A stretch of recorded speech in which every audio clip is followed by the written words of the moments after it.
Welcome to Backstage with Geoffrey Morrissey. I'm your host, Geoffrey Morrissey. We're backstage at the Sinclair today, joined by Kelsey and Alexander from Wild Child. How are y'all doing? So good. How are you? Great to be here. I'm doing well. Thank you for asking. And then so you guys are doing something insane, or at least what I think is insane. 50 shows in 2 months. It is insane. Yeah, starting to feel it already. Yeah, most people think it's insane. We didn't realize what a beast of a tour it was until we printed out tour posters. We were like, whoa, whoa. Size 5 fonts on all the dates and everything like that. So everything usually you fits. can separate the East Coast and the West Coast and Canada, and we're just doing it all. Yeah, we were looking at the schedule and having a cry laugh because we were like, when's our next off day? And we're like, 1, 2, 3, 4, 5, 6, 7, 8, 9. Oh, 12 days from now we'll have a day off. And who doesn't like to spend a Tuesday in Tulsa, Right. or wherever the day off happens to be.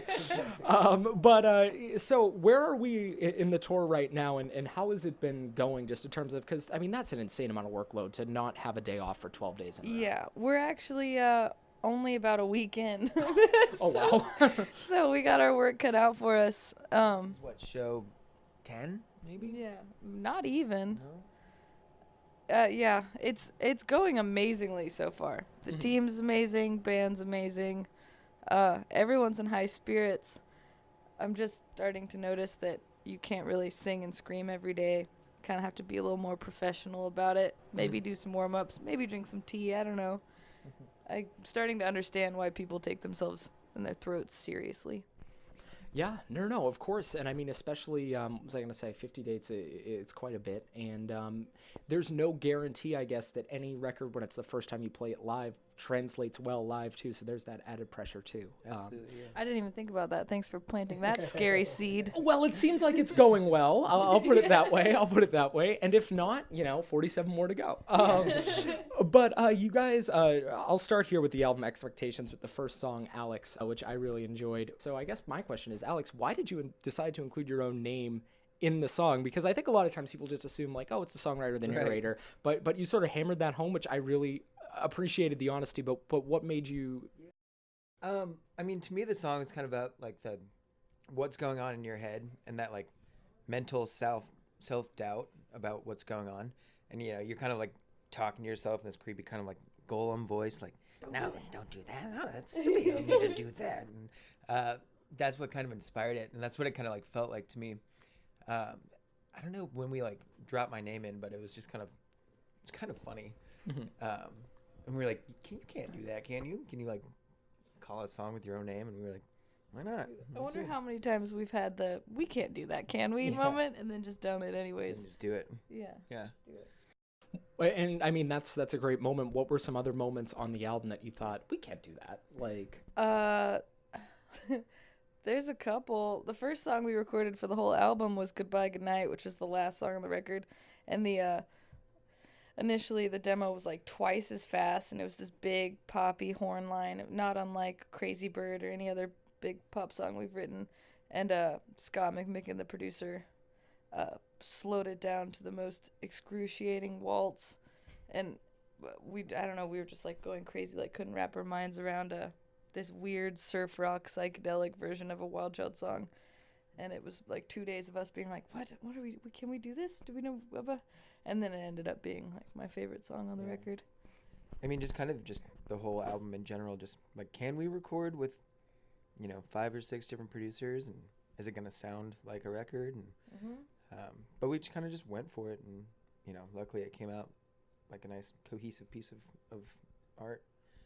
no, it totally did. And one of the things that I personally, as a listener, like doing with an album is looking at the first line and looking at the last line of the last song. It was like, crazy Alex, don't think that way. Like, I don't want to say goodbye. I don't want to say goodnight. I want to say goodbye. Or I might have messed up the phrasing there. But I sort of like how that record takes you through that story. And it did come out really cohesively.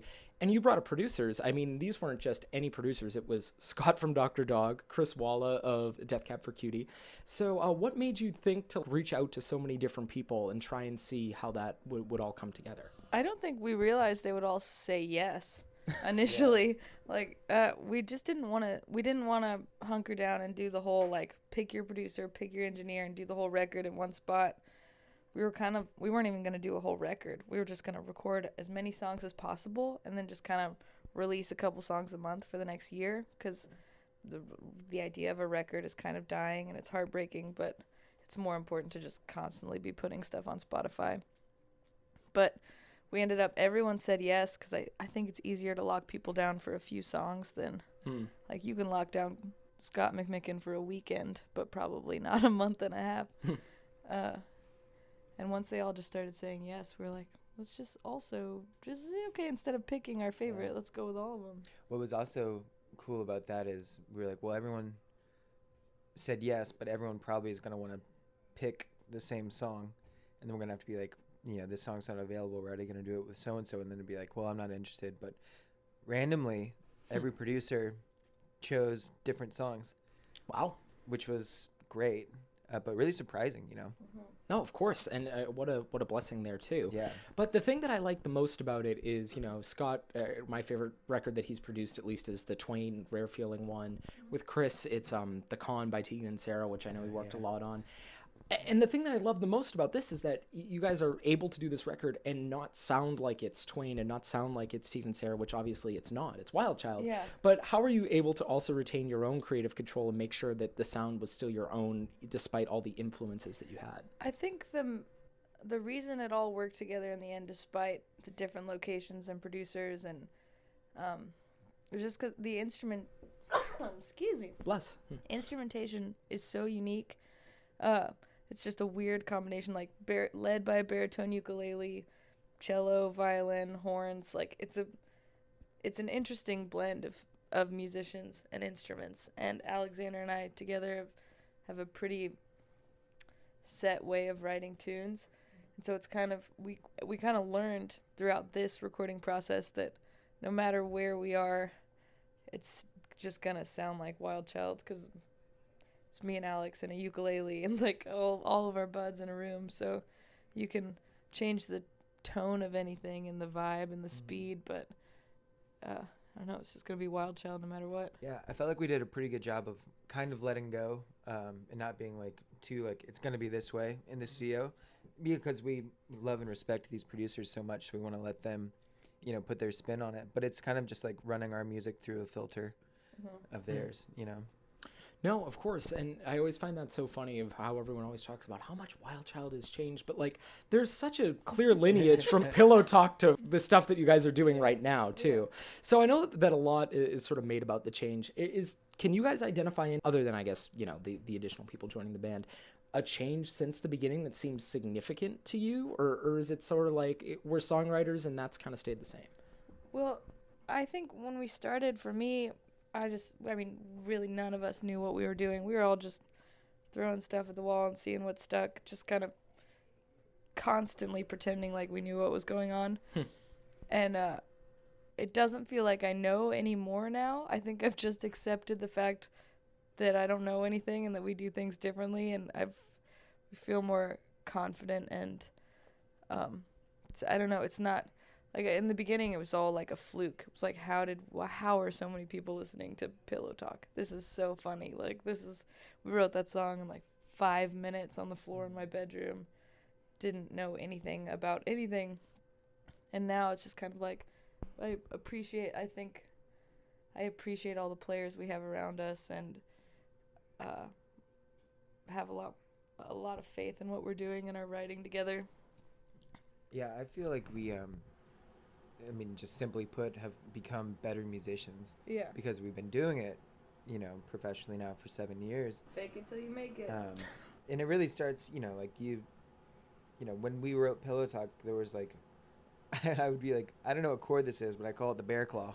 Yeah. But now it's like, I understand. Like we take the bear claw and go like dissonant and then and we'll scary. just have a dark chord in there. Yeah. But now, like, we can communicate, not like babies who, and you start to understand what you like, and you start to understand how to record something, and you start to understand, especially for us, like with this group in particular, like how to not step on each other's toes, and give space in the songs, and you start to like understand if a song has life in it or not, or like if it has legs to learning about the silence is a big thing. Mm-hmm. But at the beginning, it was just like, let's just put 20 layers of strings on it because we don't really know what goes here. Like, just keep piling on stuff until it sounds good. But now, we're like, how little can we put in this song? Because it's so good. Like, bare bones. We know it's solid. What's the minimum we can put on it? Just, like, what's absolutely necessary. That was the biggest And I guess lesson for me. to tie it all together, I think our music has evolved because it's primarily a live show now, because we're on the road so much. So we're always writing with that in mind, like how is this going to communicate on stage?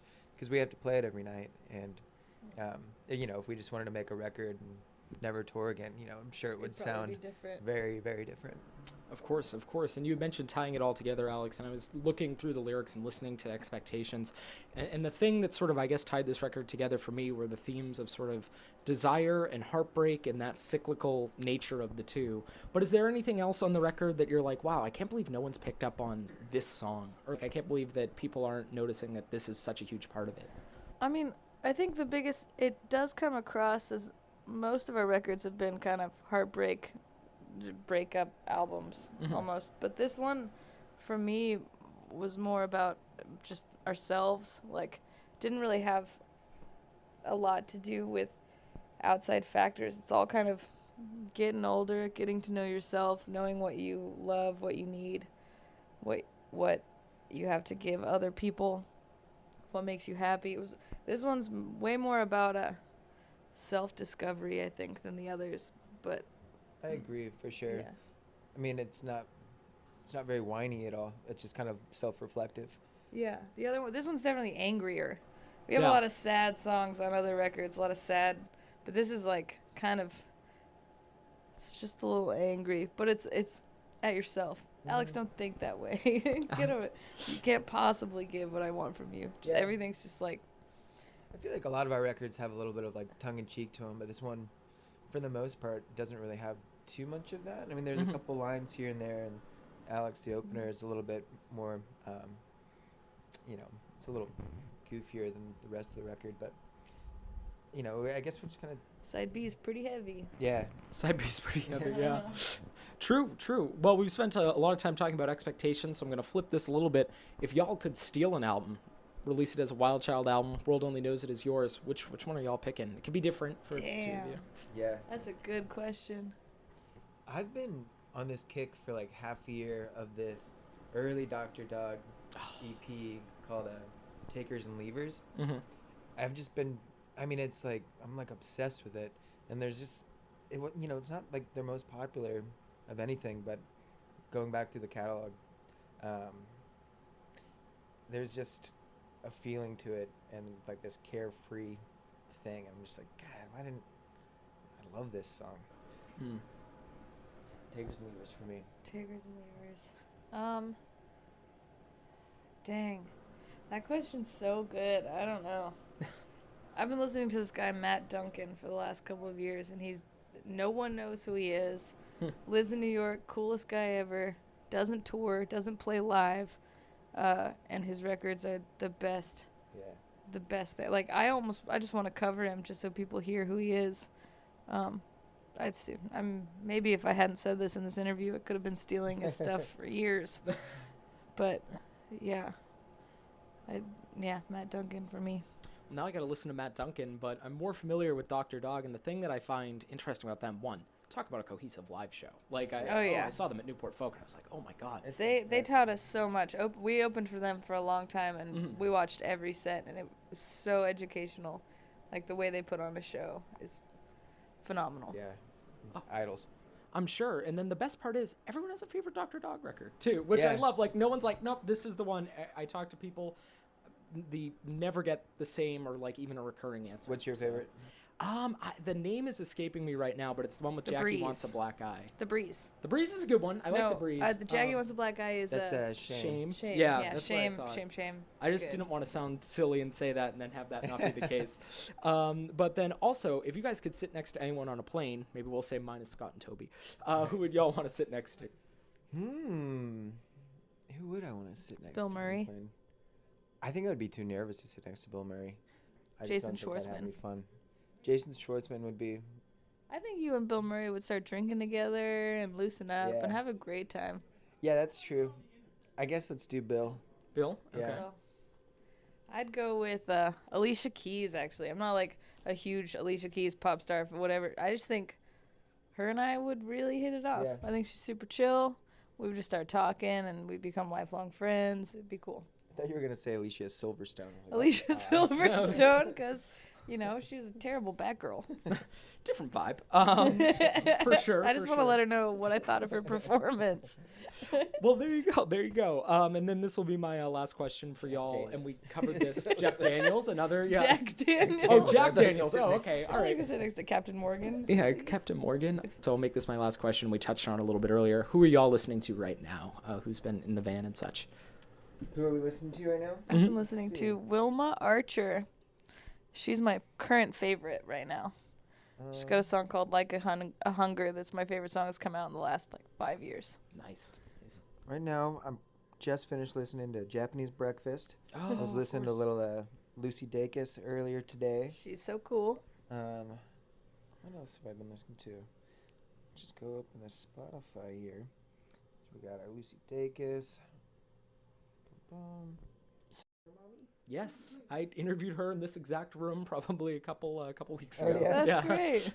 Yeah, we'll go with that. Yeah, that Lucy Dacus record, Historian. I keep telling people it's one of those until you listen to it, you don't fully, but it's so good. It really is. And then speaking of so good, Expectations by Wild Child on Dual Tone, a label that, if I may say so myself, has been fucking killing it recently. Oh, Wild Child, Expectations, not the least among it. I've been joined by And the Wild Reeds. Oh, the Wild Reeds. Yeah, our tour buddies. our #1 album of 2017 Oh, yeah. for Backstage. So definitely Wild Child, Wild Reeds. Check them both out. You won't be disappointed. Alex and Kelsey of Wild Child have been my guests today. Thank you all so much. Thank you. Thank you so much, Jeff.